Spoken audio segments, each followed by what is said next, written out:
그리고 어, 1층에 계신데 우리 오수진 권사님 제가 보고 있습니다. 예, 축복합니다. 예, 예, 어, 예, 다치셨는데 하나님께서 머리는 안 다치게 이렇게 붙들어 주셨다고 온몸에 뼈가 다 부러졌는데도 그렇게 고백하신 권사님을 너무 축복합니다. 하나님께서 빠른 회복을 더해 주셔서 이제는 기뻐 뛰며 주님을 예배하는 권사님 되게 하실 줄로 믿습니다. 어, 오늘은 아버지 주일입니다. 여러분들 혹시 교회 전체 카톡에 올려드린 그 노래를 한번 들어보셨나요? 네, 그래서 제가 좋아하는 가수거든요. 네, 제가 좋아하는 가수인데 이 SG 워너비라는 그룹의 김진호 씨가 부른 가족 사진이라는 노래입니다. 어, 제가 불러드릴 수는 없고 그 가수는 워낙 감동적으로 이 노래를 잘 부르니까 아직 안 들어보신 분들은 예배 후에라도 꼭 한번 들어보시면 좋겠습니다. 그 내용만 가사만 우리 함께 좀 나눠보려고 해요. 이 가사는 이렇습니다. 바쁘게 살아온 당신의 젊음에 의미를 더해줄 아이가 생기고 그날에 찍었던 가족 사진 속에 설레는 웃음은 빛발에 가지만 어른이 되어서 현실에 던져진 나는 철이 없는 아들이 되어서 이곳 저곳에서 깨지고 또 일어서다 외로운 어느 날 꺼내본 사진 속 아빠를 닮아 있네. 내 젊음 어느새 기울어 갈 때쯤 그제야 보이는 당신의 날들이 가족 사진 속에 미소 띈 젊은 우리 엄마. 꽃피던 시절은 나에게 다시 돌아와서 나를 꽃 피우기 위해 걸음이 되어버렸던 그을린 그 시간들을 내가 깨끗이 모아서 당신의 웃음꽃 피우길. 가요긴 한데 이 아버지의 사랑, 어머니의 사랑을 이보다 어떻게 더 아름답게 표현할 수 있을까 할 정도로 너무나 아름다운 가사고요. 그리고 이 가수가 부르는 것은 그냥 노래가 아니라 정말 예술이다 할 정도로 너무나 아름답게 이 아버지의 어머니의 사랑을 보답하듯 노래하고 있습니다. 김진호 씨는 아버지가 일찍 돌아가셨어요. 그래서 어, 아버지의 그 사랑을 회상하면서 본인의 자전적 이야기를 노래에 담아서 노래했고 많은 사람들을 감동시키는 그런 노래로 지금도 이 어버이 주일 되면 이렇게 불려지곤 하는 그런 노래입니다. 아버지들은 어떤 분들일까요? 아버지들은 자신의 사랑을 잘 표시내지 않습니다. 또 그러다 보니까 인정받으려고 하지도 않고 평생을 살아오신 분들이 우리의 아버지들이 아닐까라고 생각이 됩니다. 그러다 보니까 어머니들에 대한 사랑은 우리가 잘 감사도 표현하고 보답도 하는데 아버지는 알아주는 사람들이 별로 없어요. 누가 알아주지 않지만 저쪽에서 그저 희미하게 웃음을 지을 뿐 나는 그저 괜찮다라고 말씀하시는 분들이 우리의 아버지가 아닐까 생각이 됩니다. 오늘 이 시기하지도 않고 자랑하지도 않는 사랑에 대해서 우리가 함께 이야기하려고 하는데 그런 사랑의 표현이 바로 우리의 아버지들이 아닐까라고 생각이 됩니다. 그 아버지의 사랑을 입은 우리도 시기하지 않고 자랑하지 않으면서 정말 오롯이 사랑하면서 살아가야 할 텐데 그러지 못할 때가 많죠. 우리는 어떻게 하면 정말 시기하지 않고 자랑하지도 않고 온전한 사랑을 하고 받으면서 살아갈 수 있을까요? 오늘 말씀을 통해서 함께 교훈을 얻고 그 사랑을 살아가는 저와 여러분이 되기를 축원합니다. 자, 첫 번째로 사랑은 시기하지 않는다라고 말씀하고 있습니다. 지난주에 사랑에 대해서 함께 이야기하면서 사랑은 오래 참고 사랑은 온유한 것이다 라고 우리가 함께 배웠습니다. 오늘은 그 사랑을 지켜내기 위해서 그 사랑을 어떻게 하면 깨트리지 않을까에 대한 이야기를 좀 나누려고 해요. 오늘 본문 말씀은 우리가 사랑을 깨트리는 경우들이 있는데 그 사랑을 깨트리는 첫 번째 행동이 뭐냐? 그게 바로 시기다라고 말씀하고 있어요. 여러분, 시기가 어떤 것입니까? 지금 내 앞에 있는 그 대상, 그 대상을 존중하는 그런 존재, 그리고 사랑할 존재로 바라보지 못하는 거예요. 그러다 보니까 그 대상을 향해서 불만을 쏟아내고 그리고 평가를 해서 평가절하하는 일들이 시기입니다. 드라마를 보면 그 시기하는 모습들이 종종 나와요. 주로 시기하는 사람 하면 아내들이 잘 등장하더라고요. 예. 그 아내들이 등장해서 뭐라고 그러냐면 내 남편을 두고 옆집 남편이랑 이렇게 비교를 좀 잘해요. 예. 그러면서 이렇게 이야기하더라고요. 그 내용들을 대충 이렇게 묶어보면 이런 거예요. 옆집 남편은 능력이 있어. 그래서 돈도 잘 벌어오는데 당신은 맨날 월급을 왜 이렇게 쥐꼬리만큼만 주는 거야. 이런 얘기하죠. 그리고 옆집 남편은 자상해서 아내한테 되게 잘해주고 또 내 마음도 잘 헤아려주고 필요할 때마다 뭐 이렇게 좀 주기도 하는데 당신은 그런 것도 없어. 또 옆집 남편은 애들한테도 이렇게 자상하게 잘 놀아주고 그러는데 당신은 맨날 바쁘다고 그러면서 애들하고도 놀아주지도 않아. 뭐 이런 불평들을 이야기하죠. 예. 그 옆집 남편과 내 남편을 비교하면서 굉장히 기를 죽여요. 예. 근데 우리 아내 여러분 한번 생각해 보자고요. 그렇게 능력 있고 잘난 남편이라면 나랑 결혼했겠어요? 예. 예. 그런 사람이라면 나랑 결혼 안 하죠. 예. 오늘은 아버지 주일이니까 우리 자매들 이해해 주세요. 예. 어, 성경은 사랑에 대해서 뭐라고 이야기하냐면 시기하지 않는 것이다라고 이야기해요. 예. 그러면 우리가 자족해야 비로소 사랑이 된다는 거거든요. 자족해야. 내가 가진 것에 자족하지 못하면 그때부터 내가 가진 것을 바라보는 시선이 이상해져요. 처음에는 그것을 얻고자 너무나 원하고 그것을 얻었을 때 감사하고 기뻐했는데 어느 순간 기쁨과 감사가 사라져요. 그리고 뭔가 부족한 게 자꾸 보이는 것 같고 불안하고 불만족스러워요. 이게 점점 커져가요. 이게 커지면 어떻게 되냐면 내가 아무리 애쓰고 아무리 노력해도 이게 바뀌지 않는다는 좌절감이 들어와요. 그 좌절감이 곧이어 열등감으로 바뀝니다. 나는 없는데 상대방은 많은 것을 가진 것 같아요. 나는 낮은데 당신은 높은 것 같아요.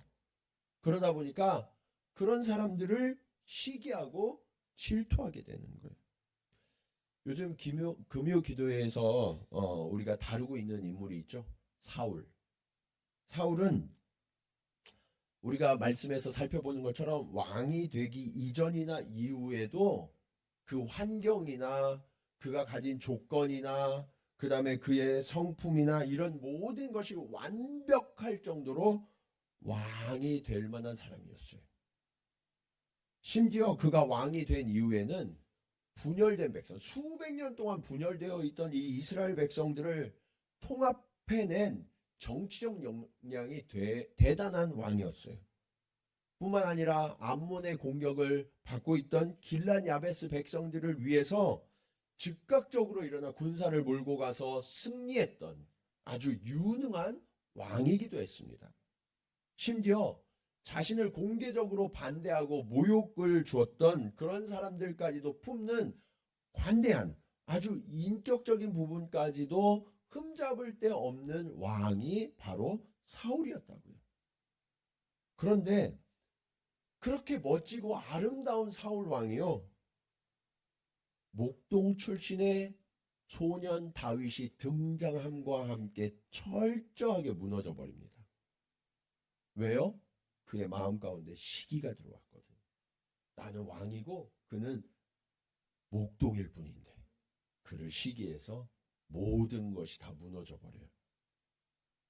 사무엘상 18장 7절에서 9절 말씀 우리 한번 같이 읽어볼까요? 자, 시작.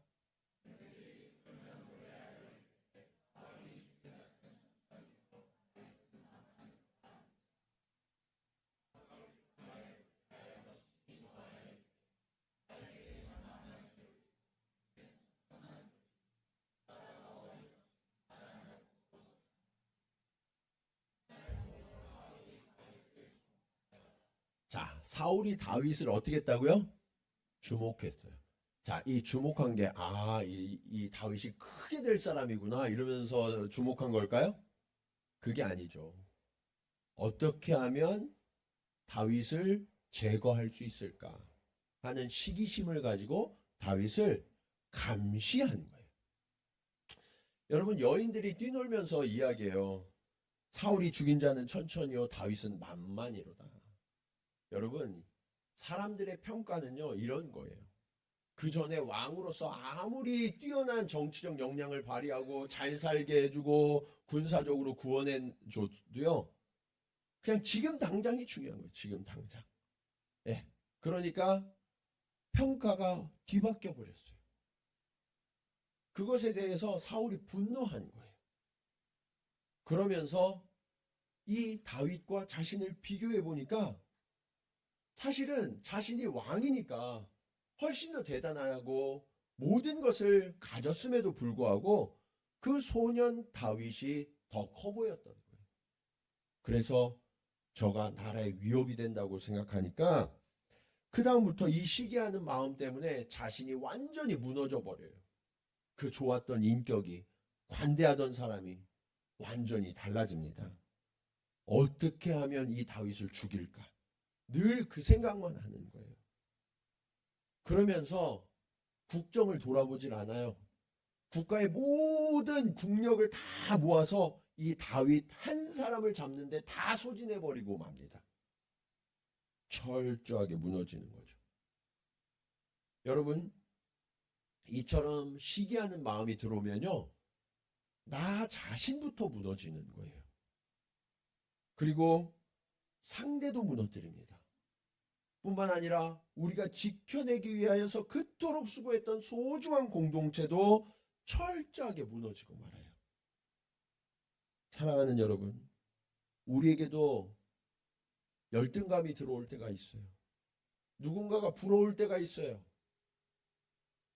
그것을 가지려고 아무리 애를 써도 못 가지면 시기하고 질투가 들어올 때가 있다고요. 그때 이 사울을 기억해야 합니다. 사울을 기억하고 하나님 앞에 구해야 돼요. 하나님, 내 마음 가운데 이 시기하는 마음이, 질투하는 마음이 들어오고 있습니다. 내게 자족하는 마음을 허락하옵소서. 그리고 그 하나님께서 내 마음을 바꾸어 주셔서 감사하고 기뻐하는 마음으로 채우도록, 그래야 우리의 사랑이 온전한 사랑으로 회복되는 거예요. 여러분의 마음에 이 시기와 질투가 들어올 때 그것을 거절하고 감사와 기쁨으로 채우는 은혜가 있기를 간절히 축원합니다. 자, 두 번째로 사랑은 자랑하지 않는다라고 말씀하고 있어요. 우리 4절 말씀을 다시 한번 읽겠습니다. 4절 말씀. 자, 시작. 예. 자, 이것을 다시 한번 보여드린 이유가 있어요. 사랑을 무너뜨리는 첫 번째가 시기라고 그랬고 두 번째가 자랑이라는 거예요. 그런데 이 시기와 자랑은 한 짝과 같아요. 어떻게 해서 그러냐? 내 정체성, 내 자아가 만족스럽지 않을 때 일어나는 문제거든요. 그래서 내 자아가 만족스럽지 못해서 열등감이 생기면 시기가 들어와요. 우월감이 생기면 자랑이 들어온다고요. 그래서 우리가 이 열등감에 빠져서도 안 되지만 반대로 우월감에 젖어서도 안 되는 거예요. 여러분, 열등감이나 우월감은 내 앞에 있는 대상을 사랑의 대상으로 바라보지 못하도록 내 시선을 왜곡시켜요. 그리고 비교의식과 경쟁의식이 내 마음을 지배할 때 일어나는 일이에요. 사실 우리는 어떤 존재냐? 하나님께서 저와 여러분을 창조하셨을 때 뭐라고 말씀하셨어요? 보시기에 심히 좋았더라 라고 말씀하세요. 옆에 계신 분들 한번 쳐다보세요. 어떻게 보시기에 심히 좋으신가? 예. 예. 하나님이 저와 여러분을 그렇게 지으셨다고요. 보시기에 심히 좋게. 그런데 열등감이 들어오고 우월감이 들어오면 우리의 시선이 왜곡되어져요. 그래서 보시기에 좋은 게 아니라 뭔가 불편한 거예요. 예. 하나님께서 저와 여러분을 이 땅에 보내주시고 또 좋은 것들로 우리를 채워주시잖아요. 그 좋은 것들이 들어올 때 그것이 감사해야 되는데 비교하면서 내게 저 사람보다 더 좋네? 내가 더 많은 걸 가졌네? 내가 더 높이 올라왔네? 그러는 순간 상대 위에 서려고 하는 거예요. 이 우월감이 우리를 무너뜨리는 과정이에요. 근데 여러분, 우리가 가진 게 원래 누구로부터 온 거예요? 하나님으로부터 온 것임을 믿으십니까? 예. 내가 땀 흘려 노력했는데요. 내가 정말 피눈물 나는 애를 쓰고 노력해서 얻은 건데요. 그래도 하나님이 허락하지 않으시면 우리는 그것을 얻을 수가 없어요. 그것을 분명히 알아야 돼요. 그렇기 때문에 이것이 하나님으로부터 온 것임을 확신할 때 자랑할 거예요? 아니에요? 자랑할 게 아니라는 거예요. 이걸 착각하니까 내 건 줄 아니까 자랑하는 거예요. 근데 세상은 그렇게 내가 많이 가지고 높아지면 자랑하라고 이야기하지만 하나님은 전혀 다른 방식으로 우리를 주관하시고 세상을 이끌어 가세요. 고린도전서 1장 27절에서 29절 말씀입니다. 우리 같이 한번 읽어볼까요? 자, 시작.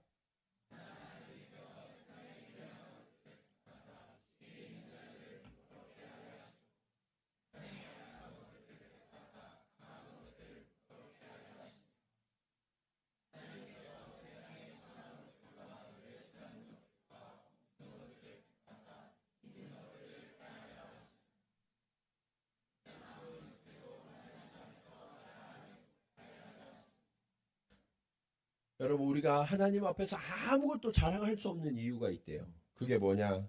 세상에 미련한 것, 그리고 약한 것, 그리고 천한 것과 멸시받는 것들을 택하사 강하고, 그리고 지혜 있는 것, 그리고 존귀한 것들을 부끄럽게 하시는 것, 이것이 하나님의 역사다라는 거예요. 그러니까 저와 여러분이 무언가를 가졌어요. 내가 강해요. 그 이유는 사실은 내가 가난하고 내가 약했기 때문에 하나님이 나를 택하셔서 나를 강하게 하셨고 나를 부유하게 하셨다는 거예요. 내 것이 아니라고요. 이게 하나님이 일하시는 방식이에요. 그래서 우리는 현재 상태가 아무리 만족스러워도 결코 자랑하면 안 되는 거예요. 이런 잘못된 사례의 대표적인 사람이 누구냐? 요셉이에요. 요셉. 요셉은 형제가 몇 명이었어요? 자기 빼면 11명. 그쵸? 위로 형이 몇 명이에요? 10명. 자기 11번째. 여러분, 집에서 11번째가 주목받을 수 있을까요? 없을까요? 없어요. 집에서 11번째는 존재감이 없어요. 네. 형들한테 치여가지고 사는 게 너무너무 힘들었을 거예요. 게다가 이 요셉의 어머니가 이름이 뭐예요? 라헬이죠. 라헬. 라헬은 일찍 죽었어요.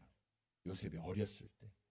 그러니까 형들은 10명이나 되지 어머니 일찍 돌아가셨지. 그 형들은 다 배다른 형들이란 말이에요. 그러니까 사는 게 너무너무 힘들었을 거예요. 아버지가 보니까 너무 불쌍해. 형들한테 매일 치이고 엄마도 없이 그 자라는 그 아들이 너무 불쌍한 거예요. 그래서 아버지가 좀 이뻐해 주셨어요. 예. 약하고 천한 자를 강하고 존귀하게 해주신 거예요. 그런데 이 요셉이 어떻게 했어요? 형들은 매일 나가서 일해요. 아버지는 야, 너 약하고 불쌍한 아들 너 그냥 좀 집에서 쉬어 그랬어요. 그러면 어떻게 해야 돼요? 이 요셉이 좀 정상적이고 눈치 있는 아들이라면 주전자에 물이라도 떠갖고 예, 컵 들고 다니면서 형 얼마 뭐 이 뜨거운데 이 시원한 물이라도 좀 드시면서 하세요. 그래야 되잖아요. 근데 이 요셉이 어떻게 했어요? 저기 몰래 숨어가지고 아니면 망원경 같은 거를 이렇게 보다가 형들이 좀 쉬면 아버지한테 냅다 가서 이르는 거예요. 형, 아버지 오늘 르우벤 형이 쉬어요. 예, 단 형이 오늘 놀고 있어요. 예, 땡땡이 치고 있어요. 그러면서 다 고자질 하는 거예요. 여러분, 이 요셉이 이뻤겠어요? 미웠겠어요? 밉죠. 게다가 형들은 일꾼들이 입는 그런 옷을 입고 있는데 요셉은 아버지가 불쌍하다고 채색 옷, 당시에 귀족들이나 입는 그런 옷을 입었단 말이에요. 정말 너무너무 미웠을 거예요. 근데 어느 날 얘가 채색 옷을 입고 와갖고 자랑을 하는 거예요. 뭐라고 자랑하냐? 창세기 37장 6절에서 7절 말씀입니다. 같이 한번 읽어볼까요? 자, 시작.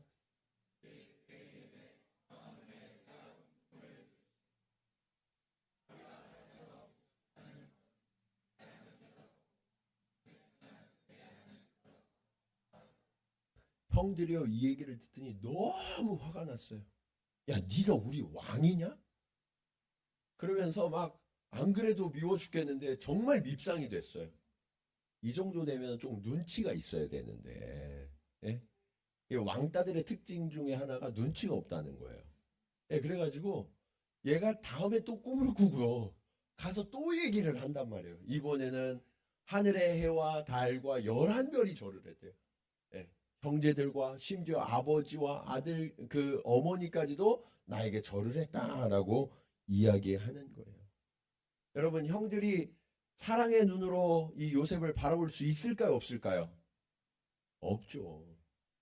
형들은 어떻게 하면 이 요셉을 없애버릴까 하는 것을 날마다 생각하게 됐어요. 왜요?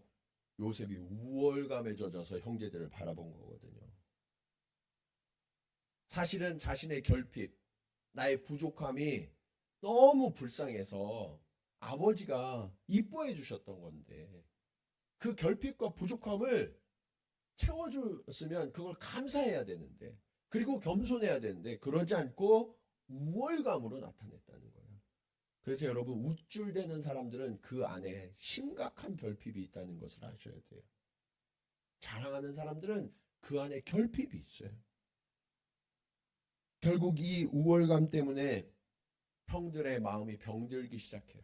사랑하는 동생을 더 이상 사랑할 수 없어요. 어떻게 하면 이 동생을 죽일까 하는 것을 늘 생각하게 돼요.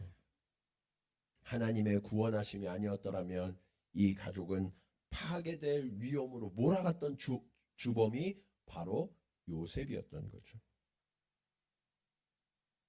요셉이 이렇게 자랑할 일들이 있었지만 자랑하면 안 됐고 오히려 겸손했어야 해요. 꿈을 꿨을 때도 아버지 야곱이 그런 것처럼 이 꿈의 의미를 기억하면서 하나님 앞에 질문했어야 돼요. 하나님, 이 꿈의 의미가 무엇입니까? 그리고 정말 하나님께서 저를 그렇게 높여주신다면 그때 저는 무엇을 해야 할까요? 하는 것을 하나님 앞에 물었어야 됐다고요. 그런데 그런 것을 하지 않았어요. 왜요? 자랑하느라고 바빠서. 사랑하는 여러분, 하나님이 우리를 축복하실 때가 있어요. 우리에게도 자랑할 일이 생길 때가 있어요. 그때 해야 될 일이 뭐냐? 자랑하면 안 된다는 거예요. 우리도 요셉의 유전자가 있어요. 그래서 우리 자매님들 잘하는 거 있잖아요. 새 옷 사면 어떻게 해요? 네? 새 옷 사면 그거 꼭 입고 나가가지고 이렇게 묻죠. 나 달라진 거 없어? 네, 네. 자랑하고 싶어져. 네. 모르면 이제 난리 나는 거죠. 네. 특히 남편이 그거 모르면 그날 밥을 굶어야 되는 그런 수도 생겨요. 여러분, 자랑할 일이 생기면 그것은 감사할 제목이에요. 하나님이 우리를 채워주신 거잖아요. 우리에게 선물을 주신 거잖아요. 그러니까 그것을 가지고서 그 은혜를 흘려보내야 돼요. 하나님은 우리를 왜 채워주시냐? 우리를 통하여서 하나님의 일하심을 보게 하시기 위해서. 그리고 우리를 채워주시고 그 놀라운 선물을 부어주신 것들을 가지고 옆에 있는 우리보다 힘들고 어려운 자들을 돕고 섬기도록 하나님이 우리에게 선물을 주신다는 거예요. 이제는 저와 여러분이 시기도 그치고 자랑도 그치고 하나님이 주신 것을 감사하면서 이웃을 유익하게 하는 저와 여러분이 되기를 간절히 축원합니다. 자, 그것이 오늘 말씀의 마지막 교훈으로 이어져요. 우리의 사랑, 성경이 말하는 온전한 사랑은 마지막으로 시기하지 않으며 자랑하지 않는 사랑을 배우고 또 실천해야 돼요. 우리 교회도 이 학력이 좋은 분들 계세요. 서울대, 동경대 이런 나온 분들 계시단 말이에요. 뛰어난 인재죠. 예.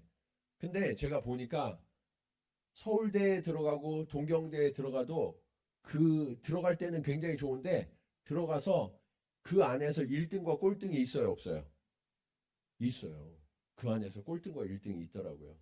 그러면 이 꼴등한 사람이요 엄청난 충격에 휩싸여요. 왜냐면 나는 평생 동안 1등을 놓친 적이 없는데 갑자기 꼴등을 해버리네. 그러니까 이 충격이 너무 큰 거예요. 예. 원래는 뛰어난 사람이죠. 어느 순간 열등감에 휩싸여요. 그리고 잘하는 사람은 우월감에 휩싸일 수 있다는 거예요. 이게 세상의 방식. 예. 늘 경쟁하고 우위를 따지고 비교하는 거예요. 그런데 이 세상의 왜곡된 경쟁의식, 비교의식이 우리 그리스도인들을 안에도 침투하고 교회도 침투해서 우리를 병들게 하고 있는 거예요. 오늘 본문인 이 고린도전서 13장 이 사랑장은 12장과 14장 은사장 사이에 들어있다고 말씀드렸어요. 왜 이렇게 구성되어 있을까? 일부러 그런 거예요. 고린도 교회가 하나님의 은사를 받고 직분을 받은 축복을 누리는 교회였거든요. 그런데 성령께서 이 고린도 교회 성도들에게 은사를 부어주셨어요. 예언하고 영들을 분별하고 방언하고 통역하고 치유하고 그런 놀라운 은사들을 부어주셨고 또 직분도 주셨어요.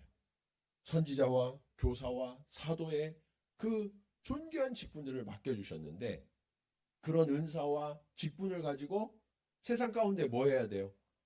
하나님의 크심과 위대하심을 나타내야죠.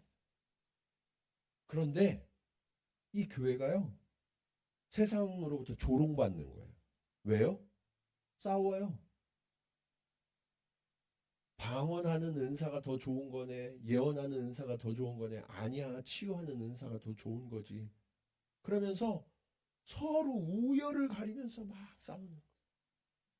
직분을 맡겨놨더니 사도가 더 좋은 거야. 아니야. 선지자가 더 좋은 거야. 아니야. 교사가 더 좋은 거야. 그러면서 싸우는 거예요. 여러분 오늘날의 교회도 그래요. 하나님께서 우리에게 너무나 좋은 선물들을 주셨단 말이에요. 그리고 우리에게 직분을 맡겨주셨어요. 세상 사람들은요. 그런 하나님이 좋은 것들을 주신 이 사람들을 통하여서 하나님의 권능과 하나님의 은혜와 하나님의 사랑을 맛보기를 원해요. 그런데요, 교회가 매일 싸워요. 동네가 시끄러워요. 세상 사람들이 조롱하는 교회가 되어버리고 말았다는 거예요. 여러분, 교회만 그래요? 성도들의 가정도 그래요. 어떤 집은 새벽에 남편과 아내가 너무 싸워갖고 이웃이 신고를 했는데 알고 보니까 교회 장로님, 권사님이셨다는 그런 얘기들이 있잖아요. 예. 우리가 세상 가운데에서 이 사랑과 은혜를 보여줘야 하는데 내가 잘났다, 네가 잘났다 서로 싸우면서 우열을 가리려고 하니까 그 분쟁이 멈춰지지 않아요. 그렇다면 이런 시기와 자랑을 멈추려고 하면 어떻게 해야 할까요? 성경은 그 비결이 자족이라고 말씀하세요. 뭐라고요? 자족. 자, 빌립보서 4장 11절에서 13절 말씀입니다. 같이 한번 읽겠습니다. 자, 시작.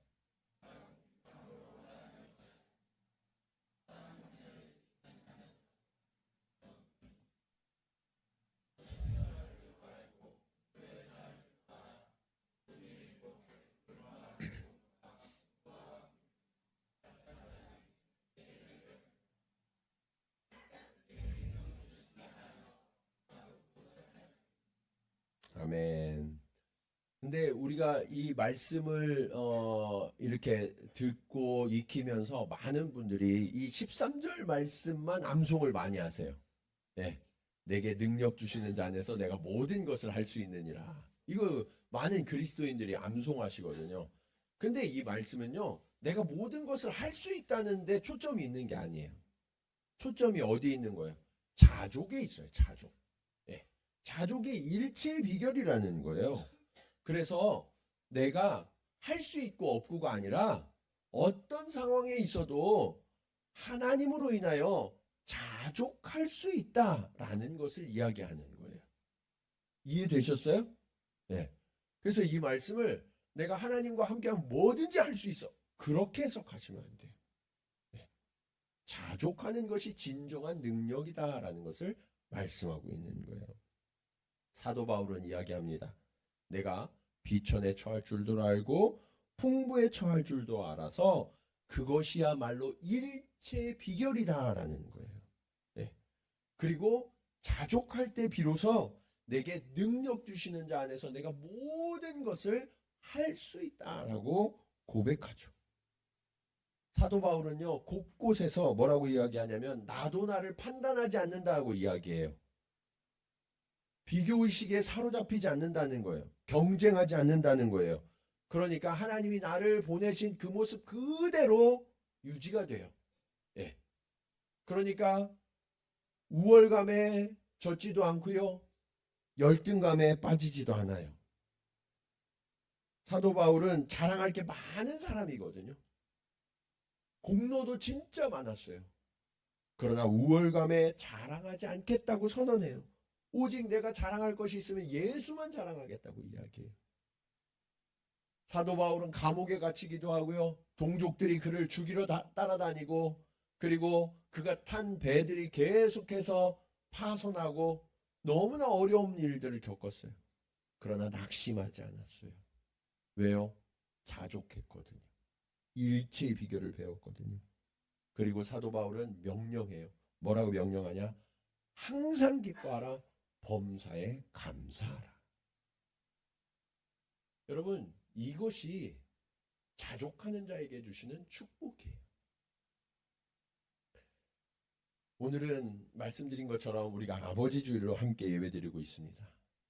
어쩌면 우리 시대의 남편 그리고 아버지들은 내가 가진 것과 남이 가진 것을 비교하거나 또 내 자신과 다른 사람들을 바라볼 겨를도 없이 내게 주신 것만을 그냥 이루는 그것만으로도 너무 바쁘고 분주한 벅찬 삶을 살고 계시는 분들이 참 많은 것 같아요.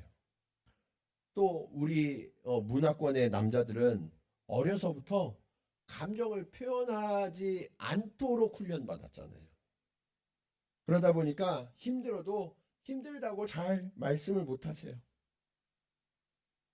누가 알아주지 않아도 그냥 시기하거나 자랑하지 않고 매일을 묵묵히 그저 최선을 다해서 살아가고 계시는 분, 그분들이 옆에 계신 우리 남편들, 아버지들이시라고요. 어떤 분은 이렇게 말씀드리면 꼭 이런 생각하시는 분 계세요. 우리 남편은 말 잘하는데요.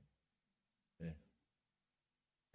근데 여러분, 그렇게 말씀하셔도 그 남편이 힘든 것에 빙산의 일각일 뿐이에요. 훨씬 더 힘든 삶을 살아오고 있는 거예요. 저는 어쩌면 우리의 남편, 아버지들이야말로 가장 가까이에서 이 자족의 삶을 살아가는 분들이 아닐까라고 생각을 해요.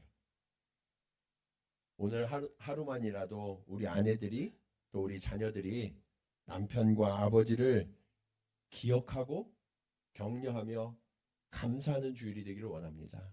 네. 옆에 계신 남편들이나 아버지가 혹시 옆에 계시면 수고하셨습니다. 감사합니다. 한번 해주세요. 네, 네, 네. 여러분, 이런 자족의 사랑이 우리를 일으키는 거예요. 우리를 회복시키는 거예요. 우리가 자족할 때 하나님은 우리의 삶 속에 더 풍성한 일들을 행하십니다. 그리고 우리가 온전한 시선으로 상대를 바라볼 때 우리의 관계들은 회복이 되어져요. 그리고 그 회복된 그릇에 하나님의 존귀한 것들을 담을 수가 있습니다.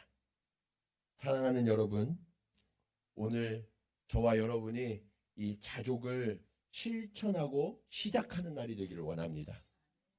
하나님께서 우리에게 처음 지으셨을 때처럼 정말로 아름다운 존재구나, 그렇게 바라보시며 나와 함께 가자, 그렇게 일으켜주는 그러한 출발을 내딛는 저와 여러분, 우리 동경지구촌교회에 속한 모든 성도들이 되기를 주님의 이름으로 간절히 축원합니다. 우리 이 시간 말씀을 기억하면서 함께 찬송으로 고백하기 원합니다. 하나님 아버지, 그렇습니다. 우리도 사울처럼 많은 것을 가졌지만 시기에 휩싸일 때가 있습니다. 하나님께서 우리의 결핍과 부족함을 보시고 우리를 축복하셨을 때 요셉처럼 어리석은 자랑을 할 때가 있었습니다. 주님, 우리에게 바울과 같이 자족하는 마음을 주셔서 하나님이 내게 주신 그것이 얼마나 귀하고 아름다운 것인지, 그리고 내 존재 자체를 기뻐하시는 그 주님과 함께 손붙들고 회복의 길로 걸어갈 수 있도록 주님 인도하여 주시옵소서. 우리 그런 고백으로 함께 찬양하겠습니다.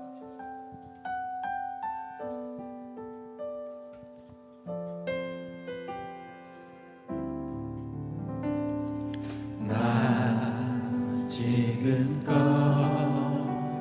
어린아이처럼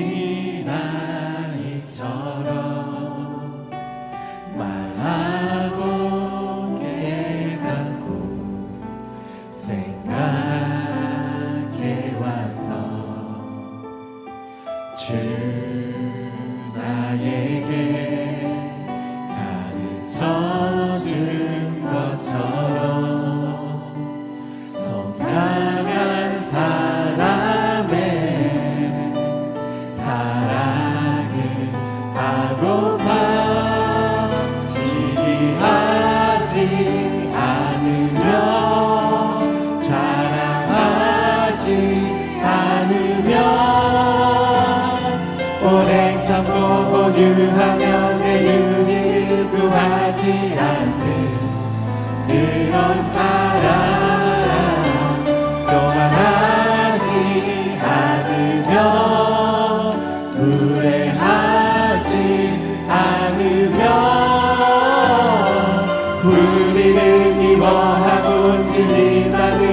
즐거워하는 그런 사랑하고파.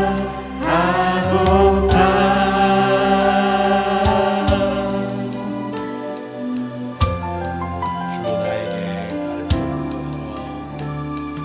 주 나에게 가르쳐 준 것처럼 성장한 사람의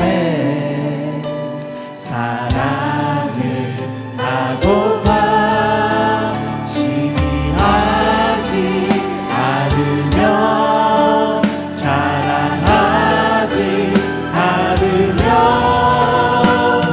오래 참고 온유하며 내 유익을 구하지 않는 그런 사랑, 교만하지 않으며 무례하지 않으며 그 이름 미워하고 진리만을 즐거워하는 그런 사랑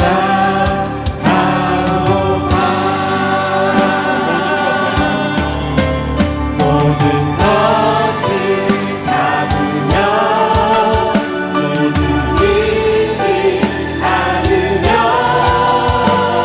희망으로 가득 찬 모든 것을 견디어내는 그런 사랑. 내 언도 단언도 지식도 사라질 때 언제까지나 영원한 변하지 않는 온전한 것, 그건 바로 사랑. 모든 것을 잡으며 이를 잃지 않으며 희망으로 가득 찬 모든 것을 견디어내는 그런 사랑. 내 언도 단언도 지식도 사라질 때 언제까지나 영원한 변하지 않는 온전한 것, 그건 바로 사랑. 하나님 아버지 그렇습니다. 우리도 하나님께서 존귀하게 지으신 아름답다고 말씀하신 존재인데 어느덧 우리 삶 가운데 열등감이 깃들어 다른 이들을 왜곡되게 바라보며 시기하며 질투할 때가 있었음을 주님 고백하며 회개합니다. 하나님, 내가 너무나 결핍되고 연약하고 부족해서 하나님이 나를 채우셨고 놀라운 선물들을 주셨는데 그것이 내 것인 줄 알고 다른 이들 위에 서려고 하고 우월감에 빠져서 자랑할 때가 있었음을 주님 고백하며 회개합니다. 주님, 우리의 영혼을 새롭게 하여 주시옵소서. 하나님께서 우리를 처음 지으셨을 때 그 존귀함과 아름다움을 회복시켜 주셔서 아버지 하나님, 이제는 시기하지 않으며 자랑하지 않는 자족하는 사랑을 실천하여 아버지 하나님, 우리의 영혼이 회복되어지고 가정이 회복되어지며 교회가 회복되어지며 이 사회를 회복시킬 수 있는 주님의 사람들이 될 수 있도록 주님 역사하여 주시옵소서. 우리 간절한 마음으로 함께 기도하시겠습니다. 할렐루야. 아버지 하나님, 은혜를 감사합니다. 아버지 하나님, 우리의 삶 속에 아버지 하나님, 하나님이 부어주신 놀라운 삶을 아버지 하나님 다시 한번 생각해 하시기 감사합니다. 아버지, 내가 그렇게 사랑받는 자임에도 불구하고 아버지 하나님 결핍감에 빠져서 결핍되었다고 그렇게 이야기하면서 아버지 하나님, 다른 이들을 깎아내리는 그 시기와 질투가 우리에게 있었음을 주님 고백하며 회개합니다. 주님, 때로는 하나님이 내게 주신 놀라운 선물을 아버지 하나님, 귀한 것들을 아버지 하나님 모든 것들을 다른 이들을 부르는 아버지 하나님 우월감에 빠져서 살아가는 주님 고백하며 회개합니다. 아버지 하나님, 더 이상 자랑을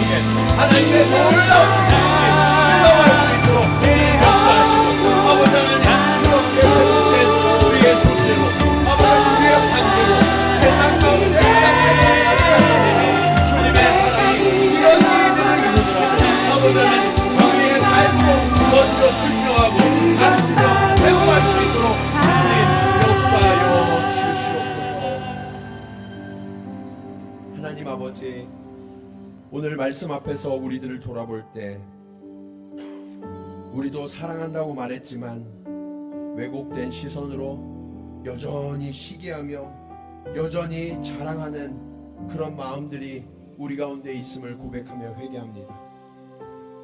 하나님께서 우리를 향하여서 사랑한다고, 너는 존귀한 자라고 주님 말씀하시는데에도 만족이 되지 않아서 다른 이들과 끊임없이 비교하여서 내가 조금 나으면 우월감에 빠져 자랑하고 내가 부족하면 열등감에 빠져서 시기하는 이런 못난 우리들을 주님이 여전히 사랑하신다고 말씀하여 주시니 감사합니다. 주님, 이제 사람을 바라보고 나의 환경을 바라보며 판단하고 불평하던 일들을 그치게 하여 주시옵소서.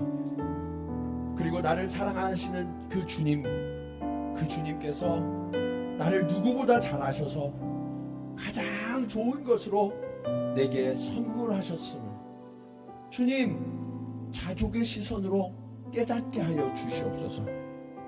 그리고 그 주님이 내게 주신 그 아름답고 풍성한 것들을 가지고 주변을 돌아보며 그 주님의 온전한 사랑, 그 열매들을 먹이고 입혀서 정말 이 땅 곳곳을 회복시키고 우리의 소중한 관계들을 회복시키는 그 사명의 걸음을 내디딜 수 있도록 주님 역사하여 주시옵소서.